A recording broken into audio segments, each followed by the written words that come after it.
Welcome to a journey of resilience and revival. Today, we will hear the story of a Echinodorus Red Rubin narrow leaf, a gift from my brother, a passionate reefer. It was given to me almost 12 years back. This plant has experienced both good times and neglect, but now it's making a comeback. This is a story of how, with proper love and care, a plant can really thrive for a long time. In the first part of this two-part video, I'll show you the steps we took to restore it to its former glory, share some tips on caring of the Echinodorus species in general, and in part 2, reveal its remarkable recovery.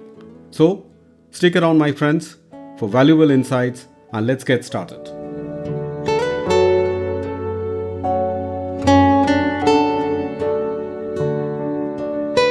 Welcome friends to the channel of Ripple's Nature Inspired Aquarium. The plant that I am holding in my hand, it's an Echinodorus Red Rubin narrow leaf. This plant has a story behind it.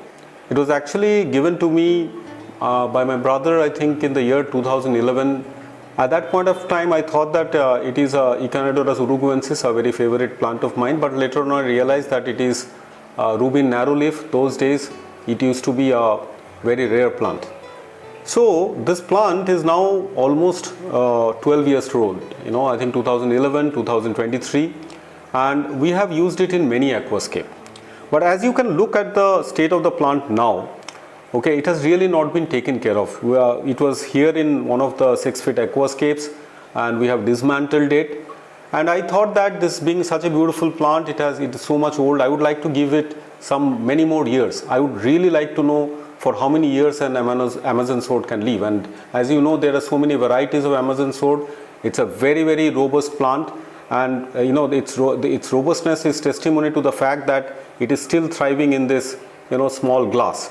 So we have this 1-foot aquarium. I'm going to set up this aquarium exclusively for this plant, okay? And as we do that, I'll give you some small tips. So let's go ahead and give it a new lease of life. First, I will take this plant out from this glass. It's important. It has been long kept in this captivity. So it is important that we are careful while taking this out. And we also have to take out these old leaves. Clean this out.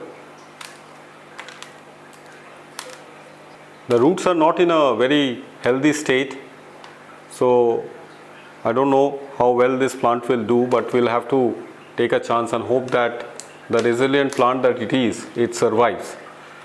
Always when you take out old plants like this, just take out these old roots. Keep these healthy white ones. These are the new roots. I think it's reasonably clean now. I'll just give it a good wash and then we'll start. So I've taken out the plant and I have kind of cleaned up the bottom portion, and there are these roots. As I told, it's important that these old roots are trimmed off so that it helps the new roots to come up. It's important process. Whenever you are transporting an old plant, especially a big plant like this, okay, even Java ferns, it is important to cut off these old roots. And as I was telling, these old Echinodoruses will have this kind of a rhizome like growth. It shows that it's a very old plant. Okay, it should have been a little bit longer, maybe it has got broken. So just let me shave off few more roots and then I think we'll be good to go.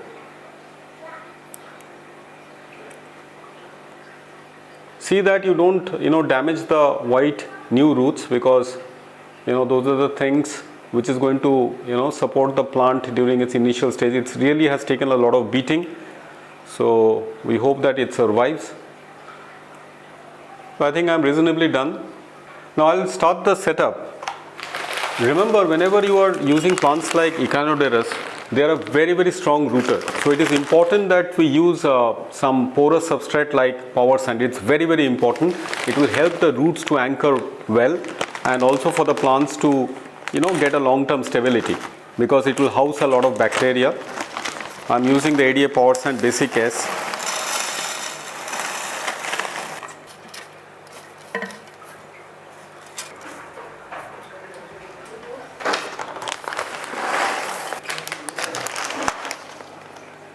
Next is this what they call as ADA root sutra. It's named by Stillwater Aquatics, but basically it is a repacked version of this ADA bottom plus. Now I'm going to use them straight away. Normally we use the bottom plus after a gap, okay, after some time, after the soil has deteriorated or its life has slightly gone down. But these are iron rich sticks, and they are, Echinodorus loves iron. So I'm going to give a lot of this, bottom plus, ADA bottom plus, because they love a lot of iron. This is the place where I'm going to put the Echinodorus. So a lot of sticks.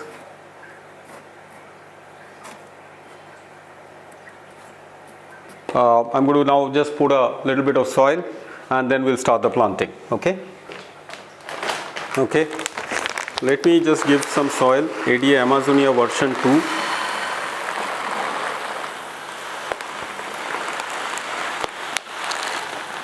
I think that should be enough.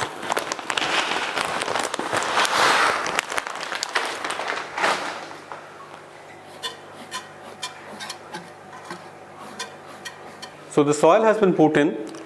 I have intentionally made the soil a little bit, high and thick out here. It's just a 1 foot cube, so I cannot make it too high, but I still try to give it as thick a layer of soil and power sand as possible. So now I'll put this plant. This is the focus of attention, the hero. Let's hope it survives and does well. A dedicated tank for this plant of mine, a very favorite, rather a friend of mine, I can put it that way. So trying to give it a new home.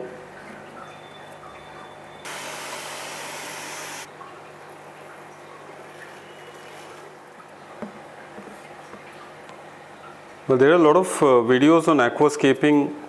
One small tip that whenever you are planting bed plants, don't plant it too close to the front glass. You need to give some space for them to grow. Whenever you are planting bed plants, it's important to use tweezers which has this kind of a narrow tip. It makes it very easy to plant. So you must have different tools for different needs of the aquascape. So this cape, the HC is going to just act as a sort of a dether plant, okay, like dether fish.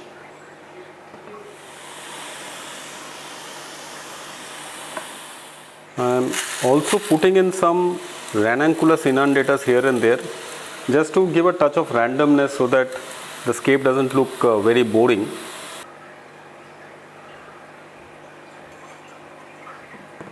Planting is done, HC, ranunculus inundatus, and the main focus plant, my friend, this Echinodorus Red Rubin.